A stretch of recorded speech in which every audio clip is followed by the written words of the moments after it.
Welcome back. ಎರಡನೇ ಹಂತದ ಚುನಾವಣಾ ಪ್ರಚಾರ ಅಖಾಡ ರಂಗೇರಿದೆ. ಪ್ರಧಾನಿ ಮೋದಿ ಬೆಳಗಾವಿ, ಉತ್ತರ ಕನ್ನಡದ ಶಿರಸಿ, ದಾವಣಗೆರೆ, ಬಳ್ಳಾರಿಯಲ್ಲಿ ಬೃಹತ್ ಸಮಾವೇಶದಲ್ಲಿ ಭರ್ಜರಿ ಮತಬೇಟೆಯನ್ನು ನಡೆಸಿದರು. ಬೆಳಗಾವಿಯ ವಂಟಮುರಿಯಲ್ಲಿ ಆದಿವಾಸಿ ಮಹಿಳೆ ಮೇಲೆ ನಡೆದ ದೌರ್ಜನ್ಯ, ಚಿಕ್ಕೋಡಿಯಲ್ಲಿ ಜೈನ ಮುನಿ ಹತ್ಯೆ, ಹುಬ್ಬಳ್ಳಿಯಲ್ಲಿ ನೇಹಾ ಕೊಲೆ ಪ್ರಕರಣ, ರಾಮ ಮಂದಿರ ವಿಚಾರ ಜೊತೆಗೆ ಕರ್ನಾಟಕ ಸರ್ಕಾರ ಎಸ್ಸಿ ಎಸ್ಟಿಗಳ 11,000 ಕೋಟಿ ನುಂಗಿ ನೀರು ಕುಡಿದಿದೆ ಅಂತ ಕೂಡ ಹೇಳಿದ್ರು. ಕಾಂಗ್ರೆಸ್ಗೆ ಪಿಎಫ್ಐ ಲೈಫ್ ಲೈನ್ ಆಗಿದೆ ಅಂತ ಜರಿದ್ರು.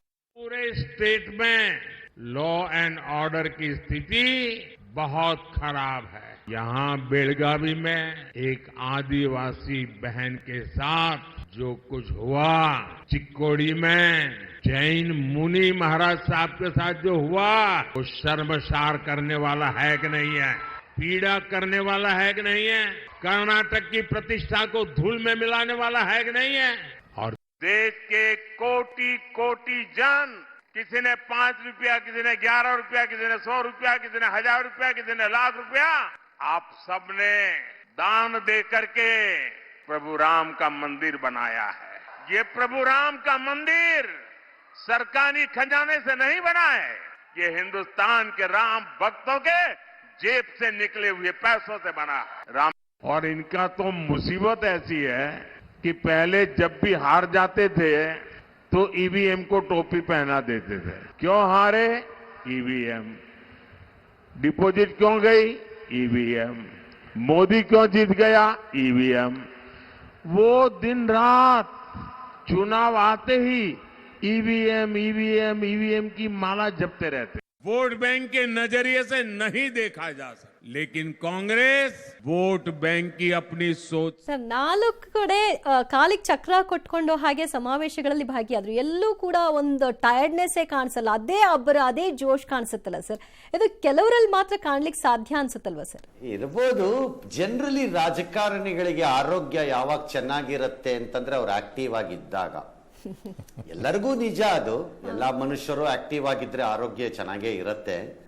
ಯಾಕಂದ್ರೆ ಈಗ 60 ವರ್ಷ ಆಗಿ ಆರೋಗ್ಯಕರವಾಗಿದ್ದಂತ ಬಹಳ ಆಫೀಸರ್ಗಳು ರಿಟೈರ್ ಆದ್ಮೇಲೆ ಅನಾರೋಗ್ಯ ಪೀಡಿತರಾಗ್ಬಿಡ್ತಾರೆ. ಯಾಕಂದ್ರೆ ಪುರ್ಸೊತ್ತಿರುತ್ತೆ ತುಂಬಾ, ಅವ್ರಿಗೆ ಏನ್ ಮಾಡ್ಬೇಕು ಅಂತ ತೋಚಲ್ಲ. ಹಾಗೆ ಇರುತ್ತೆ. ಮತ್ತು ಎರಡನೇದು, ಈ ಚುನಾವಣೆ ಅನ್ನೋದು ಒಂಥರ ಇನ್ಸುಲಿನ್ ಇದ್ದಂಗೆ ರಾಜಕಾರಣಿಗಳಿಗೆ. ಅದು ವಿಪರೀತ ಆಕ್ಟಿವ್ ಮಾಡುತ್ತೆ. ಮೋದಿ ಟ್ರೆಡಿಷನಲಿ ನೋನ್ ಫಾರ್, ನೀವು ಹೇಳ್ದಂಗೆ ಕಾಲಕ್ಕೆ ಚಕ್ರ ಕಟ್ಕೊಂಡು 24x7 ವರ್ಕ್ ಮಾಡೋದು ಅವ್ರಿಗೆ ಒಂಥರ ಟ್ರೆಡಿಷನಲಿ ನೋನ್. ಅವರು ಅಂದರೆ ಪಾರಂಪರಿಕವಾಗಿ ಇಷ್ಟು ವರ್ಷದಿಂದ ನಾವು ನೋಡಿರೋದ್ರಲ್ಲಿ ಅವ್ರಿಗೆ ಇದೇ ಕೆಲಸ. ವಿದೇಶಕ್ಕೆಲ್ಲೋ ಹೋಗಿ ಬೆಂಗಳೂರಿಗೆ ನೇರವಾಗಿ ಬಂದು ಇಸ್ರೋಗೆ ಹೋಗ್ತೀನಿ ಅನ್ನೋದು, ಅಲ್ಲಿಂದ ಎಲ್ಲೋ ಹೋಗಿ ಎಲ್ಲೋ ಬಂದು ಬೆಳಗಿನ ಜಾವ 4 ಗಂಟೆಗೆ ಬಂದು ಪಾರ್ಲಿಮೆಂಟ್ ಇನ್ಸ್ಪೆಕ್ಷನ್ಗೆ ಹೋಗ್ತೀನಿ ಕಟ್ತಾ ಇರೋದನ್ನ ಅನ್ನೋದು, ಮಧ್ಯರಾತ್ರಿನಲ್ಲಿ ವಾರಣಾಸಿನಲ್ಲಿ ಕೆಳಗಿಳಿದು ಬಿಟ್ಟು 2 ಗಂಟೆನಲ್ಲಿ ನಾನು ರೋಡಲ್ಲಿ ಹೋಗ್ಬಿಟ್ಟು ನನ್ನ ಕ್ಷೇತ್ರದಲ್ಲಿ ಕಾರ್ಯಗಳೇನೇನಾಗಿದೆ ನೋಡ್ಕೊಂಡ್ಬಂದ್ಬಿಡೋಣ ನಡೀರಿ ಅಂತ ಹೋಗೋದು. This is is practice. ಹಾಗಾಗಿ it does not surprise me sir. But ಒಂದೊಂದು ಹಂತ ಆದ ನಂತರ ಕೂಡ ಚುನಾವಣೆಯಲ್ಲಿ ಒಂದೊಂದು ಅಸ್ತ್ರಗಳ ಪ್ರಯೋಗ ನಡೀತಾ ಇದೆ. ಮೊದಲನೇ ಹಂತದಲ್ಲಿ ಅಭಿವೃದ್ಧಿ ಬಂತು, ಎರಡನೇ ಹಂತದಲ್ಲಿ ಸಂಪತ್ತಿನ ವಿಚಾರದಲ್ಲಿ ಬಂತು, ಈಗ ಮೂರನೇ ಹಂತದಲ್ಲಿ ರಾಮ ಮಂದಿರ ವಿಚಾರವನ್ನ ತಂದಿಡ್ತಾ ಇದ್ದಾರೆ. ರಾಮ ಮಂದಿರ ತರಲ್ಲ ಅನ್ಕೊಂಡಿದ್ವಿ. ವೆರಿ ಇಂಟ್ರೆಸ್ಟಿಂಗ್ ಅನಿಸ್ತಾ ಇದೆ ಸರ್, ರಾಮ ಮಂದಿರವನ್ನು ಕೂಡ ರಾಜಕೀಯಕ್ಕೆ ತರ್ತಾ ಇರೋದು. ನ್ಯೂಸ್ ಅಲ್ಲಿ ಡೈಲಿ ನಾವು ಹೆಡ್ಲೈನ್ಗಳನ್ನ ಸೆಲೆಕ್ಟ್ ಮಾಡ್ಕೋತೀವಿ. ನಾವು ಅದರ ಇಂಪಾರ್ಟೆನ್ಸ್ ಆಧಾರದ ಮೇಲೆ ಅದನ್ನ ಸೆಲೆಕ್ಟ್ ಮಾಡಿರ್ತೀವಿ. ಹೌದೋ ಅಲ್ವೋ? ಹೌದು ಸರ್, ಖಂಡಿತ ಹೌದು. ಆ ಆಧಾರದ ಮೇಲೆ ಅದನ್ನು ಓದ್ತಾ ಹೋಗ್ತೀವಿ. ಇದು ಇಂಪಾರ್ಟೆಂಟ್, ನೆಕ್ಸ್ಟ್ ಇಂಪಾರ್ಟೆಂಟ್, ನೆಕ್ಸ್ಟ್. ಹಾಗೆ ಅವರು ಪಟ್ಟಿ ಮಾಡ್ಕೊಂಡಿರ್ತಾರೆ ವಿಷಯಗಳನ್ನ. ಆ ಪ್ರಕಾರದಲ್ಲಿ ಅವರು ಆಯಾ ಹಂತಕ್ಕೆ ಅದನ್ನು ಎತ್ಕೊಂಡು ಹೋಗ್ತಿರ್ತಾರೆ. ಬಟ್ ಕರೆಕ್ಟ್ ಸರ್, ಅದು ಒಪ್ಕೊಳ್ಳೋಣ. ಬಟ್ ರಾಮ ಮಂದಿರ ರಾಜಕೀಯಕ್ಕೆ ಬೇಕಿತ್ತ ಅನ್ನುವಂಥದ್ದು ಒಂದು ಚರ್ಚೆ ಬಹಳ ಜನ ಕೇಳ್ತಾ ಇದ್ದಾರೆ. ಯಾಕೆ ತರ್ತಾ ಇದ್ದಾರೆ ರಾಮ ಮಂದಿರವನ್ನು? ರಾಮ ಮಂದಿರವನ್ನ ರಾಜಕೀಯಕ್ಕೆ ಬೇಕು ಅಥವಾ ಬೇಡ ಎಂದು ನಿರ್ಧಾರ ಮಾಡಲಿಕ್ಕೆ ಮೋದಿ ಯಾರು? ಈ ದೇಶದ ಜನ ಬಯಸಿದ್ದಿದ್ದು ರಾಮ ಮಂದಿರ. I will say it. ಯಾಕೆ ಎಂದರೆ ರಾಮ ಮಂದಿರದ ಚಳವಳಿಯ ನಂತರ ದೇಶದ ರಾಜಕಾರಣದಲ್ಲಾಗಿರುವ ಬದಲಾವಣೆಗಳೇ ಅದಕ್ಕೆ ಸಾಕ್ಷಿ. Exactly, S. ಯಾವ ರಾಮ ನನ್ನ ರಾಮ ಅಂತ ಕರೀತಾರೋ ಎಲ್ಲರೂ, ಯಾವ ರಾಮನ ದೇವಸ್ಥಾನದ ಬಾಗಿಲನ್ನ ನಾವೇ ತೆಗೆದಿದ್ದು ಅಂತಾರೋ ಅವ್ರುಗಳನ್ನ ರಾಜಕಾರಣ ಮಾಡಬಹುದು. ಅಂದ್ರೆ ಅದಕ್ಕೆ ಇನ್ನೊಂದು ಸೈಡಲ್ಲಿ ಇದ್ದವ್ರು ಯಾಕೆ ಮಾಡಬಾರದು ರಾಜಕಾರಣನ? ರಾಮನ ಜೀವನವೇ ರಾಜಕಾರಣ.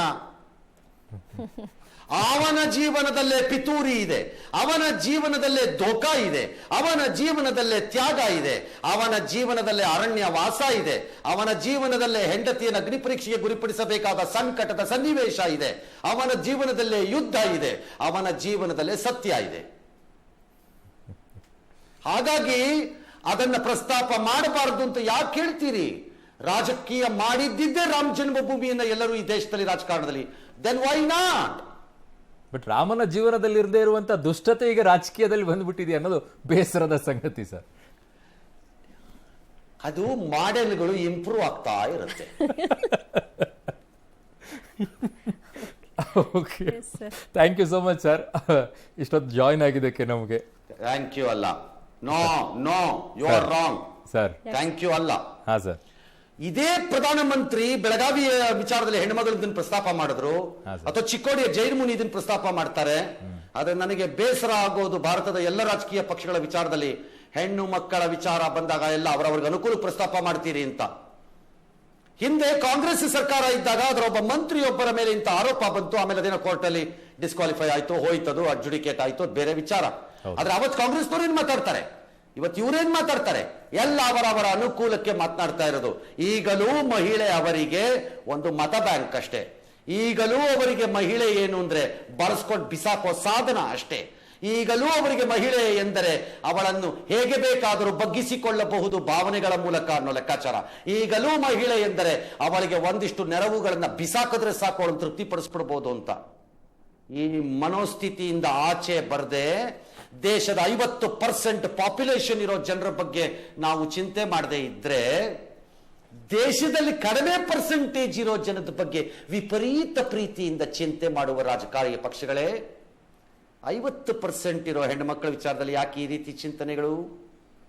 ಎಲ್ಲಿಯವರೆಗೆ ನಾನು ಆವಾಗ ಆರಂಭದಲ್ಲಿ ಹೇಳಿದೆ, ಝೀರೋ ಟಾಲರೆನ್ಸ್ ಬರಲ್ವೋ ಈ ವಿಚಾರದಲ್ಲಿ ಎಲ್ಲ ರಾಜಕೀಯ ಪಕ್ಷದಲ್ಲಿ, ಅಲ್ಲಿಯವರೆಗೆ ಇಂತಹ ಘಟನೆಗಳು ನಡೀತಾ ಇರುತ್ತೆ, ಹೋಗ್ತಾ ಇರುತ್ತೆ. ನೀವು ಹೇಳಿದ್ರಲ್ಲ ಟೈಮ್ ಡಿಲೇ ಅಂತ, ಪಾಪ ಹೇಳಿಕೊಳ್ಳಲಕ್ಕೂ ಆಗದ ಸಾವಿರಾರು ಮಹಿಳೆಯರು ಹಾಗೇ ನರಳಿ ನರಳಿ ನರಳಿ ಕಾಣೆ ಆಗಿ ಹೋಗ್ಬಿಡ್ತಾರೆ ಅಷ್ಟೇ. ಓಕೆ, ಧನ್ಯವಾದಗಳು ಸರ್ ಜಾಯಿನ್ ಆಗಿದ್ದಕ್ಕೆ. ಸೊ ಇನ್ನು ಬೆಳಗಾವಿಯಲ್ಲಿ ಒಂದೇ ದಿನ ಮೋದಿ ಹಾಗೂ ಸಿದ್ದರಾಮಯ್ಯನವರು ತಮ್ಮ ಅಭ್ಯರ್ಥಿಗಳ ಪರ ಪ್ರಚಾರ ನಡೆಸಿದ್ರು. ಈ ಕಡೆಗೆ ಮಾಲಿನಿ ಸಿಟಿ ಮೈದಾನದಲ್ಲಿ ಮೋದಿ ಅಬ್ಬರದ ಪ್ರಚಾರ ಮಾಡಿದ್ರು. ಇತ್ತ ಕಾಗವಾಡ ತಾಲೂಕಿನ ಉಗಾರಪಟ್ಟಣದಲ್ಲಿ ಚಿಕ್ಕೋಡಿ ಕಾಂಗ್ರೆಸ್ ಅಭ್ಯರ್ಥಿ ಪ್ರಿಯಾಂಕಾ ಜಾರಕಿಹೊಳಿ ಪರವಾಗಿ ಸಿಎಂ ಸಿದ್ದರಾಮಯ್ಯ ಮತ್ತು ಡಿಸಿಎಂ ಡಿಕೆ ಶಿವಕುಮಾರ್ ಮತಯಾಚನೆ ಮಾಡಿ ಅಬ್ಬರಿಸಿದರು. ಬರ ಪರಿಹಾರ ವಿಚಾರದಲ್ಲಿ ರಾಜ್ಯ ಮತ್ತು ಕೇಂದ್ರದ ನಡುವಿನ ಫೈಟ್ ಮುಂದುವರೆದಿದೆ. ಇವತ್ತು ಕೇಂದ್ರ ಕಡಿಮೆ ಪರಿಹಾರವನ್ನ ಕೊಟ್ಟಿದೆ ಅಂತ ಹೇಳಿ ವಿಧಾನಸೌಧದ ಗಾಂಧಿ ಪ್ರತಿಮೆ ಎದುರು 2ನೇ ಸುತ್ತಿನ ಪ್ರತಿಭಟನೆಯನ್ನ ನಡೆಸಲಾಯಿತು. ಸಿಎಂ ಸಿದ್ದರಾಮಯ್ಯ ಮತ್ತು ಡಿಸಿಎಂ ಡಿಕೆ ಶಿವಕುಮಾರ್ ಕೇಂದ್ರ ಸರ್ಕಾರ ಮತ್ತು ಬಿಜೆಪಿಯನ್ನ ವಾಗ್ದಾಳಿ ನಡೆಸಿದ್ರೆ ಅವರ ವಿರುದ್ಧವಾಗಿ. ಈ ಕಡೆ ಅಶೋಕ್ ಅವರು ಸುದ್ದಿಗೋಷ್ಠಿ ನಡೆಸಿ ಯಾವುದೇ ರೀತಿಯಾದಂತಹ ಮನವಿಗಳನ್ನ ಮಾಡಲಿಕ್ಕೆ ಇವರು ತಡ ಮಾಡಿದ್ರು. ಈಗ ಕೇಂದ್ರ ಸರ್ಕಾರ ಕೊಟ್ಟಿದೆ, ಇದರಲ್ಲಿ ಹಣನ ಏನಾದರೂ ₹1 ಏನಾದರೂ ಬೇರೆ ಯಾರಿಗಾದ್ರೂ ಬಿರಿಯಾನಿಗಾಗಿ ಕೊಟ್ಟರೆ ಬಿಡ್ತೀವಾ ಅಂತ ಕೇಳಿದ್ದಾರೆ. ಜೊತೆಗೆ ಯಡಿಯೂರಪ್ಪ ಇತರರೆಲ್ಲರೂ ಕೂಡ ಮಾತನಾಡಿದ್ದಾರೆ. ಸೊ ಈ ಎಲ್ಲ ವಿಚಾರದಲ್ಲಿ ಈಗ ವಿದ್ಯಾಪೀಠಕ್ಕೆ ಹೋಗ್ಬಿಡೋಣ. ಪಬ್ಲಿಕ್ ಟಿವಿ ಪ್ರಸ್ತುತಪಡಿಸಿರುವಂತಹ ವಿದ್ಯಾಪೀಠ 7ನೇ ಆವೃತ್ತಿಗೆ ಅದ್ಧೂರಿ ತೆರೆ ಬಿದ್ದಿದೆ. ಕೊನೆಯ ದಿನವಾದ ಇವತ್ತು ಕೂಡ ಬೆಳಗ್ಗೆಯಿಂದಲೇ ಸಾವಿರಾರು ಸಂಖ್ಯೆಯಲ್ಲಿ ವಿದ್ಯಾರ್ಥಿಗಳು ಮತ್ತು ಪೋಷಕರು ಆಗಮಿಸುವ ಮೂಲಕ ಕಾರ್ಯಕ್ರಮವನ್ನು ಯಶಸ್ವಿ ಮಾಡಿದರು. ಕೊನೆಯ ದಿನವಾದ ಇವತ್ತು 6,000ಕ್ಕೂ ಹೆಚ್ಚು ಜನ ಎಕ್ಸ್ಪೋದಲ್ಲಿ ಭಾಗಿಯಾದರು. 110ಕ್ಕೂ ಹೆಚ್ಚು ವಿದ್ಯಾಸಂಸ್ಥೆಗಳಿದ್ದ ಮೆಗಾ ಎಕ್ಸ್ಪೋ ಬಗ್ಗೆ ಪೋಷಕರು ಮತ್ತು ವಿದ್ಯಾರ್ಥಿಗಳು ಕೂಡ ಸಂತೋಷವನ್ನು ವ್ಯಕ್ತಪಡಿಸಿದರು. ಈ ಎಕ್ಸ್ಪೋದಲ್ಲಿ ಭಾಗವಹಿಸಿದ್ದ ಸಾವಿರಾರು ವಿದ್ಯಾರ್ಥಿಗಳ ಪೈಕಿ 10 ವಿದ್ಯಾರ್ಥಿಗಳಿಗೆ ಲಕ್ಕಿ ಡಿಪ್ ಮೂಲಕ ಸೈಕಲ್ ಸಿಕ್ತು. ಹಲವರಿಗೆ ಚಿನ್ನದ ಕಾಯಿನ್ ಕೂಡ ಗಿಫ್ಟ್ ಕೊಡಲಾಯಿತು. ಬೆಂಗಳೂರಿನ ಜನತೆ ಮತ್ತು ಕರ್ನಾಟಕದ ಜನತೆ ಪ್ರತಿ ಸಲನೂ ಸತತವಾಗಿ ನಮಗೆ ಯಶಸ್ಸು ಕೊಡ್ತಿರೋ ಎಲ್ಲರಿಗೂ ಧನ್ಯವಾದಗಳು. ಯಾಕಂದರೆ ನಾವು ಆಸ್ ಅನ್ ಆರ್ಗನೈಸೇಷನ್ ನಾವೊಂದು ಇವೆಂಟ್ ಆರ್ಗನೈಸ್ ಮಾಡ್ಬೋದು, ಬಟ್ ಆಸ್ ಪೇರೆಂಟ್ಸ್ ಮತ್ತು ಮಕ್ಕಳನ್ನ ಕರ್ಕೊಂಡ್ಬರಬೇಕಿರೋದು ನಿಮ್ಮ ಜವಾಬ್ದಾರಿ. ನೀವೆಲ್ಲ ಬಂದು ನಮ್ಮ ಜೊತೆ ಭಾಗವಹಿಸೋದಕ್ಕೆ ತುಂಬ ಹೃದಯ ಧನ್ಯವಾದಗಳು. ತುಂಬ ಅದ್ಭುತವಾದ ಕಾರ್ಯಕ್ರಮ. ವಿದ್ಯಾಪೀಠ ಅಂತ ಹೆಸರಿಟ್ಟಿದ್ದಾರೆ, ಖಂಡಿತ ವಿದ್ಯಾಪೀಠನೇ ಇದು. ಎಲ್ಲ ಕಾಲೇಜು ಇಲ್ಲೇ ಇದೆ, ಒಂದೇ ಸೂರಿನಡಿ ಇದೆ. ಯು ಕಮ್, ಯು ಚೆಕ್ ಯಾವ್ದು ಚೆನ್ನಾಗಿದೆ, ನಿಮಗೆ ಕ್ಯಾಂಪಸ್ ಚೆನ್ನಾಗಿದೆಯಾ, ಫ್ಯಾಕಲ್ಟಿ ಚೆನ್ನಾಗಿದೆಯಾ, ನಿಮಗೆ ಯಾವ ರೀತಿ ಇಲ್ಲ. ಕೆಲವೊಂದು ಸಬ್ಜೆಕ್ಟ್ಸ್ ಒಂದೊಂದು ಕಾಲೇಜಲ್ಲಿ ಇರಲ್ಲ, ಇದೇ ತಗೋಬೇಕು ಅಂತ ಇದ್ದಾಗ I think these are the best thing. After PUC ನಾವೇನು ಥಿಂಕ್ ಮಾಡ್ತೀವಿ ಅಂದರೆ only medical field and engineering field ಅಂತ ಕೇಳ್ಪಡ್ತೀವಿ. But many courses are there. So students depress ಆಗಬಾರ್ದು, ನನಗೆ ಮೆಡಿಕಲ್ ಸೀಟ್ ಸಿಕ್ಕಿಲ್ಲ ಅಥವಾ ಮತ್ತು ನನಗೆ ಏನೋ ಇಂಜಿನಿಯರಿಂಗ್ ಸೀಟ್ ಸಿಕ್ಕಿಲ್ಲ ಅಂತ. ಸೊ ಲೈಫ್ ಲೀಡ್ ಮಾಡೋದಕ್ಕೆ ಮೆನಿ ಕೋರ್ಸಸ್ ಆರ್ ದೇರ್. ಅದರಲ್ಲಿ ಯಾವುದಾದ್ರೂ ಒಂದನ್ನು ಚೂಸ್ ಮಾಡಿ. ನಮಗೂ ಹೆಲ್ಪ್ ಆಯಿತು ಇದರಿಂದ ತುಂಬ. ನಂದು ಇಂಜಿನಿಯರಿಂಗಲ್ಲಿ CS ಮಾಡಬೇಕು ಅಂತ ಇತ್ತು. ಅದಕ್ಕೆ ಕಾಲೇಜ್ ಒಂದೇ ದಿವಸಕ್ಕೆ ಜಾಸ್ತಿ ಕಾಲೇಜ್ ಅಡ್ಡಾಡೋಕೆ ಆಗ್ತಿರ್ಲಿಲ್ಲ. ಜಾಸ್ತಿ ಕಾಲೇಜಲ್ಲಿ ಸಿಕ್ತು, ಅದರಿಂದ ಹೆಲ್ಪ್ ಆಯಿತು. ತಿರ್ಗಿ ಅವ್ರದ್ದು ಕಾಂಟ್ಯಾಕ್ಟು ಎಲ್ಲ ಸಿಗುತ್ತೆ ಒಂದೇ ಸಲ. ನನಗೆ CET ರ್ಯಾಂಕಿಂಗ್ ಬಂದಾಗ ಹಾಕೋಕ್ಕೆ ಈಸಿ ಆಗುತ್ತೆ. ಅವರು ಎಲ್ಲ ಕರೆಕ್ಟಾಗಿ ಹೇಳಿ ಈ ಥರ ಇಷ್ಟು ರ್ಯಾಂಕಿಂಗ್ ಬಂದರೆ ಈ ಥರ ಸಿಗುತ್ತೆ ಅಂತ ಅದು ಐಡಿಯಾ ಸಿಕ್ತು.